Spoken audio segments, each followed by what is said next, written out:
കണ്ണൂർ ജില്ലയിലെ പ്രശസ്തമായ നാഗാരാധനാ ക്ഷേത്രങ്ങളിലൊന്നായ വെള്ളിക്കീൽ കയ്യത്ത് നാഗക്ഷേത്രത്തിൽ ധനുമാസ ആയില്യം ആരാധന നടന്നു. പുലർച്ചെ മുതൽ നൂറുകണക്കിന് ഭക്തജനങ്ങളാണ് ദർശനത്തിനായി ക്ഷേത്രത്തിലെത്തിയത്.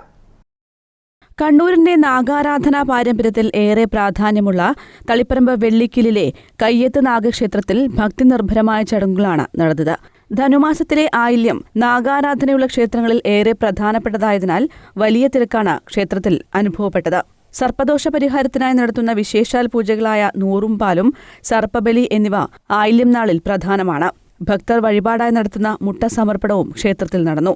തളിപ്പറമ്പ് രാജരാജേശ്വര ക്ഷേത്രത്തിൽ നിന്നും ഏകദേശം 6 കിലോമീറ്റർ അകലെയാണ് കയ്യത്ത് നാഗക്ഷേത്രം സ്ഥിതി ചെയ്യുന്നത്. രാജരാജേശ്വരന്റെ പ്രധാന ഉപക്ഷേത്രങ്ങളിൽ ഒന്നായാണ് കയ്യത്ത് നാഗക്ഷേത്രം അറിയപ്പെടുന്നത്. സാക്ഷാൽ രാജരാജേശ്വരന്റെ കയ്യിൽ ആഭരണമായി അണിഞ്ഞിരുന്ന ദിവ്യസർപ്പങ്ങളിൽ ഒന്ന് ഇവിടെ ഊർന്നു വീണുവെന്നും അത് സ്വയംഭൂവായി പരിണമിച്ചുവെന്നുമാണ് ഇവിടുത്തെ ഐതിഹ്യം. നിരവധി ഭക്തജനങ്ങളാണ് കയ്യത്ത് നാഗക്ഷേത്രത്തിൽ എത്തിയത്. News bureau, Taliparamba.